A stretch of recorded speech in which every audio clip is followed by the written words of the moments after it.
स्वागत है आपका connect Bharat news live TV पर और मैं हूं मीनू राठी लेकर आई हूं आपके लिए कुछ खास खबरें। तो चलिए नजर डालते हैं आज की कुछ खास खबरों पर। जम्मू कश्मीर में अब्दुल्ला की सरकार तो आ गई, लेकिन अब अनुच्छेद 370 का क्या होगा?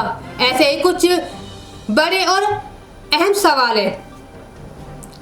नेशनल कांग्रेस और कांग्रेस गठबंधन ने बहुमत हासिल कर 10 साल बाद फिर सरकार बनाने का जनादेश हासिल कर लिया। पूर्व सीएम उमर अब्दुल्ला का दोबारा मुख्यमंत्री बनना तो तय है। अनुच्छेद 370 रद्द किए जाने के बाद हुए इस चुनाव के नतीजे बड़े संदेश देने वाले भी हैं। नतीजों के बाद कई सवाल भी उभरे हैं, जिनके जवाब पर सभी की निगाहें होगी। तो वही बीजेपी का दशहरे से पहले विजयोत्सव मनाने का जो सपना था वो तो साकार हो नहीं सका। 6 साल से पहले उपराज्यपाल या एलजी राज देख रहे लोग निर्वाचित और स्थिर सरकार चाहते थे।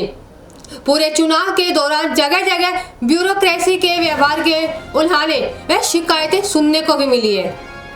नतीजों का पहला संदेश तो यही है कि जनता ने स्थिर सरकार के लिए एनसी व कांग्रेस गठबंधन को स्पष्ट बहुमत से चुना है। अपनी ओर से जोड़ तोड़ का मौका नहीं दिया। कश्मीर और जम्मू के मतदाताओं की बात करें तो उन्होंने इस बार अलग अलग मिजाज व मुद्दों पर वोट किया है।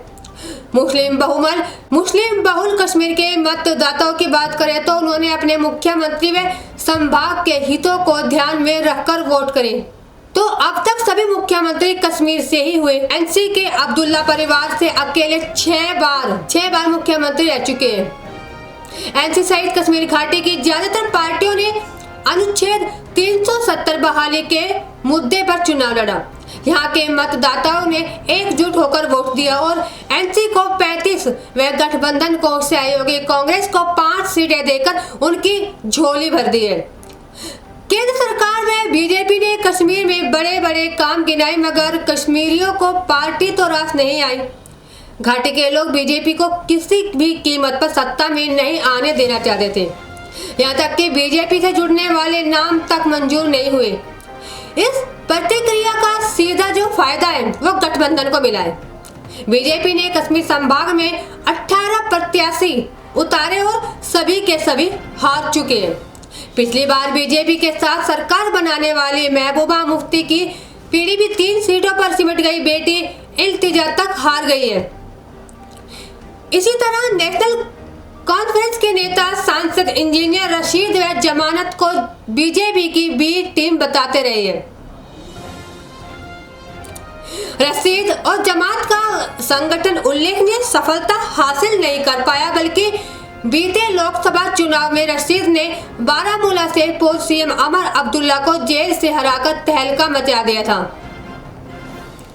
अब सवाल उठता है कि वो जो सबसे बड़े अहम सवाल है वो क्या है। चलिए उनके बारे में भी आपको बताते हैं। पहला सवाल तो यही है कि एनसी का मुख्य चुनावी वादा है कि वह सत्ता में आने पर अनुच्छेद 370 की बहाली कराएगी। अब वो सत्ता संभालने के लिए भी तैयार है। गठबंधन में सहयोगी कांग्रेस इस मुद्दे पर भी चुनाव में चुप रही। अब देखना ये होगा कि वो अपने इस सबसे बड़े वादे पर अमल कैसे करेगी, क्योंकि सुप्रीम कोर्ट तक इस फैसले पर मोहर लगा चुका है। दूसरा सवाल ये उठता है कि एनसी ने राज्य को स्वायत्तता दिलाने का वादा किया। पार्टी ने वर्ष 2000 में विधानसभा के लिए प्रस्ताव भी पारित किया था। तत्कालीन पीएम अटल बिहारी वाजपेयी की सरकार इस प्रस्ताव को खारिज भी कर चुकी है और पार्टी इस वादे पर कैसे अमल करेगी भाई। तीसरा सवाल यह उठता है कि एनसी ने राजनीतिक कैदियों की रिहाई का जो वादा किया है, इसकी आड़ में पत्थरबाजी का छोड़ने का आश्वासन दिया गया। एलजी को जिस तरह के अधिकार दिए गए हैं वो देखने लायक होंगे कि वो इस मुद्दे पर कैसे बढ़ पाती है। अब चौथा सवाल यह है कि एनसी ने 200 यूनिट बिजली में 12 एलपीजी सिलेंडर मुफ्त देने की बात की है। इसी तरह गठबंधन की सहयोगी कांग्रेस ने महिलाओं को 3000 रुपए हर महीने का वादा किया है। अब नकद भुगतान वाली योजनाओं के जरिए की बात करें तो सत्ता में आई कई सरकारें कर्जे के बोझ तले दब चुकी है। बिना केंद्र की मदद सैकड़ों करोड़ों रुपए सालाना खर्च वाले ये वादे कैसे पूरे किए जाएंगे, इस पर भी नजर रखी जाएगी और इस पर तो खासकर सभी की नजर होगी। अब पांचवा सवाल ये आता है कि केंद्र व राज्य में अलग अलग सरकारों का होना हमेशा से घाटे का सौदा साबित हुआ है। दिल्ली की बात करें तो केंद्र सरकार के बीच का टकराव जो है सुर्खियां बनती है। यहाँ एलजी को कई ऐसे अधिकार दिए गए हैं जिस पर एनसी शुरू से ही सवाल उठाती रही है। अब शासकीय कामकाज में केंद्र सरकार व एलजी से समन्वय बिठाकर राज्य को आगे ले जाना सबसे अहम होगा। अब छठे क्वेश्चन में बता देगी भाई बीजेपी दरबार मूव और राज्य के दर्जे पर संतुष्ट नहीं कर पाई।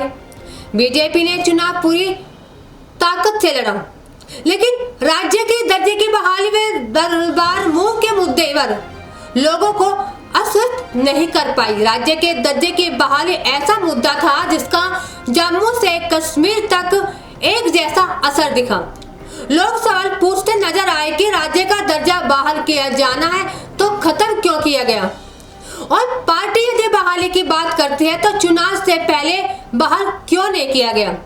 पीएम मोदी व बीजेपी के अन्य नेताओं ने चुनाव में बार बार राज्य का दर्जा बहाल करने का वादा किया, लेकिन लोगों के गले नहीं उतरी ये बात। इसी तरह जम्मू संभाग में दरबार मूव सबसे बड़ा मुद्दा बना। कहा गया कि 6 महीने तक जम्मू को अर्थव्यवस्था दरबार मूव से चलती है और ये प्रथा बंद होने से रोजगार के मौके कम हुए। पार्टी की सफाई पर लोग संतुष्ट नहीं हुए।